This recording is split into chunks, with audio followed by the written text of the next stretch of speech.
Welcome to Spirit School. My name is Danielle Sarenk, also known as the Squamish Medium. I am the host of your Spirit School, where I will share all the lessons and learnings that I have uncovered through my intuitive development and mediumship development journey. I am a professional psychic and medium, an intuitive teacher and mentor, and I look forward to walking alongside you on this journey. Hello, everybody, and welcome to Spirit School. Today's topic is very exciting for me to talk about because it's something that I don't think a lot of people talk about, or enough at least, and something that is a real issue for people who are pursuing intuitive paths, and that's around psychic stage fright. So psychic stage fright is not very much unlike regular stage fright. It's this nervousness, this like sickness and illness, headaches, nausea that occurs before you go public speak. And in this case, around psychic readings and psychic work. I used to think I was very much alone in this psychic stage fright. It's something that probably I dealt with for the first 5 years of my mediumship development, and something that not a lot of people talked about. So I found a mentor named Claire McNall. She's wonderful. She has the podcast called Exploring Mediumship with Claire McNall. Unfortunately, she only has like 9 episodes, and I wish she had 109, but I don't think she's doing it anymore. And she had a wonderful episode on psychic stage fright as well. So I stumbled across that episode when I was literally battling psychic stage fright and had come to a complete ground zero. Like, I couldn't move on. I didn't book any more readings. I was like, I don't know how to live harmoniously with this. So psychic stage fright will appear to you, some of the symptoms of it. And this, so say you're about to do a reading or a demonstration of mediumship or an intuitive development class, and you know that you have exercises that you need to do in that class. It could happen a month, a week, couple of days, a day, or an hour before, but you will maybe manifest a headache, or you'll start to feel nauseous, or your stomach will clench and you'll be like, maybe I'm sick, maybe I should cancel. And that's typically what people do when they experience psychic stage fright, is they'll cancel their sessions, or they'll call in sick to the class, or they'll forget, in air quotes. And it's a real thing that a lot of mediums and psychic intuitives have, and not a whole lot of people are talking about it. So I found that when I had, I was in a development class for many years, and then when that ended, I felt really alone, and I felt like maybe I was a crappy medium because the cycle that I would put myself through was not enjoyable at all. I would get the psychic stage fright. Most of the time I would just like power through it, and when I was in the reading I was fine, but leading up to it I was like, oh no, should I cancel because I'm sick? And then I started asking some of my peers who are also professional psychic mediums, and a lot of them, actually all of them, experienced it as well.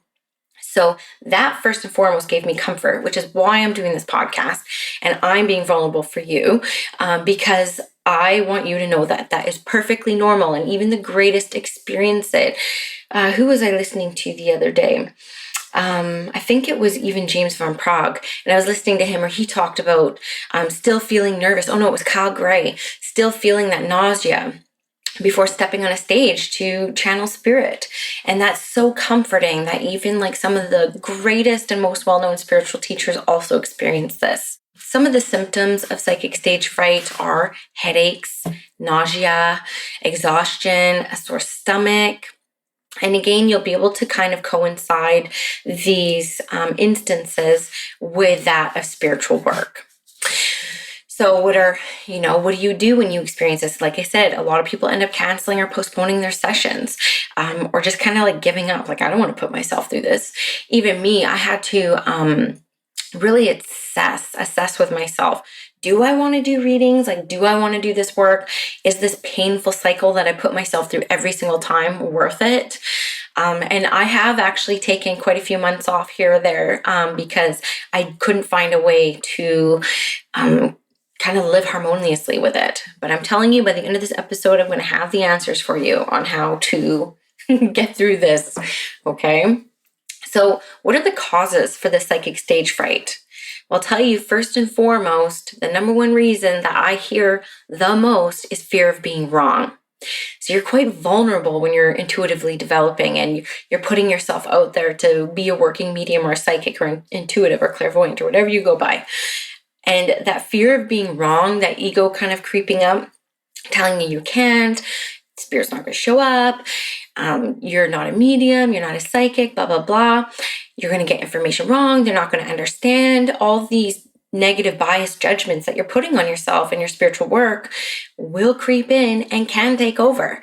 So that fear of being wrong is very natural. I know a lot of professional mediums that this comes up with. And the truth of the matter is, in any reading, you're going to be wrong. You're going to be wrong quite a few times in a reading. But you're also going to be right in a lot of readings. And I don't think you actually know when you're learning your spiritual language, like how your inner self, your soul, spirit outside of you is communicating with you through the clairs. You don't know what right feels like until you get wrong, until you understand what wrong feels like. So you got to get over that fear of being wrong, because you're going to be wrong. No reader is 100% accurate all the time. So there you go. You're never going to not be wrong. So, and then another cause for some of these symptoms is you have too many hang-ups around the cycle or ritual of your spiritual practice. So as an example, and I'm always going to use myself as an example, early on in my development, if I was doing a reading, and I think I would only do like 2 a month, and I mean, the week before, I was like, I can't drink for the whole week, not even a glass of wine. I need to meditate every single day. I need to eat my veggies. And, you know, that's a great and healthy way to live. Don't get me wrong. That's the way maybe we should all live. But when you tie it in with that intuitive cycle, it becomes too rigid. It becomes too stressful. It becomes just too much on your spiritual practice, and it's not healthy. It's not healthy when you put those activities with the fear of doing readings and that psychic stage fright. So less hangups, the better. And that was my cycle, what I just described a long time ago. And then it went to, okay, 2 days before, I'm not going to have a glass of wine. I'm going to sleep well. I'm going to tell my husband I need to sleep in, which again is awesome, but not when it's coming from a place of fear. And my ritual now before reading is, I'm not very great at meditating. I love doing guided meditations, but I literally sit down in the space where I'm going to be conducting my readings for 15 minutes and I pray and I open up my heart and I open up my chakras and I visualize expanding my aura and I write a letter to spirit. I write a quick letter thanking them for bringing these gifts to my awareness. And I use a mantra that I'm going to share with you in just a minute. And I spend 15 minutes now doing that. And I can tell you, when I talk about those symptoms of being sick, the headaches, the nausea, when you are put in a place of service and you actually sit down in front of that client, you're not going to feel anything. And that I can pretty much guarantee you. And I know this because in my second pregnancy, I was so sick. I had the worst morning sickness you could ever imagine. I was constantly vomiting. If not, I was in a constant state of wanting to. And I had signed up for the psychic fair. And the psychic fair was fully booked. I had 9 readings back to back to back in 5 hours. No breaks, no nothing. Well, the whole way to the psychic fair, which is a 2-hour drive for me, I was throwing up. I was constantly pulling over and throwing up. I had ginger ale. I had saltine crackers. And I got to the space. I had no idea how I was going to survive. And lo and behold, I step over that threshold to that psychic fair and I was fine. No nausea, no sickness. I got through my 9 readings. I closed up shop. The second I crossed that door threshold again, I was throwing up. And this always happens. Like even today and yesterday, I'm sick. I have a nasty cough. I feel a bit drowsy. I don't feel 100% amazing. But I went through my readings and they were great. And I felt amazing during the readings. And then after, I just knew I had to take really good care of myself. I had lots of water. I made no other plans. I just rested on the couch. And that's how I kind of tend to myself, as well as serving spirit in the way that I know I'm called to. So another cause for some of the symptoms is you have fear that spirit's not going to show up, or you're going to have an off day and your reading may not be good as the last reading you had or your best reading. And I have a whole podcast episode on the fear of spirit not showing up. They always show up. And I will tell you, it doesn't matter what you're going through, spirit will adapt to you so that they can get through to you in a way that you will understand. And that's what I love about spirit and working with spirit. They will adapt to whatever you got going on. When I had some nervous system issues happening before, I had to tell spirit, I can't work on my clairsentience. And I used to always work on my clairsentience. Like 90% of my readings I picked up through feeling. But I knew my nervous system was on the mend. So I told spirit, I need to see, hear, and know. I don't want to work on my clairsentience because I don't want to get sick and I don't want to exhaust myself.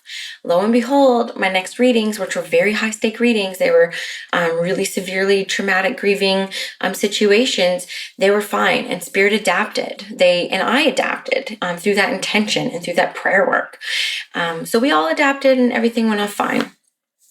And the other thing that can cause the symptoms of psychic stage fright, which you might feel like you're getting sick, is around the nervous system. So still today, and I'm being very vulnerable here, but still today, about 5 minutes before my reading, or sometimes a little bit longer, depending on what I got going on that day, I will feel like throwing up.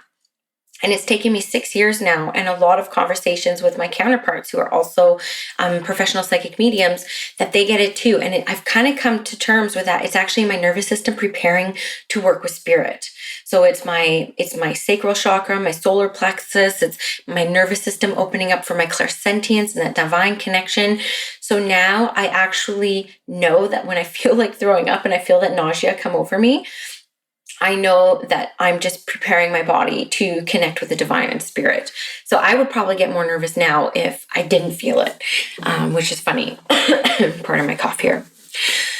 Okay, so now I'm going to get to what I feel are some of the cures for psychic stage fright. Now, Claire McNall had this one, so I can't take total credit for it, but it's when I worked with her, because I had such severe psychic stage fright that I didn't even know if I was going to do readings anymore. I canceled. I gave everyone their money back. I was like, I don't know what's going on. I just couldn't get healthy. I was so sick of the cycle of feeling sick and scared and fearful all the time. From that, the thought of being wrong. And then also a lot of it I know now was like my nervous system preparing, and I was mistaking that for just falling ill every time I was going to do spiritual work. The psychic stage fright was real. And this was her advice, and she is so right. But you just got to keep going. You got to just keep doing it. You got to keep your sessions. If you commit to do a group reading, you commit to do a demonstration of mediumship, you go and you show up as your best self.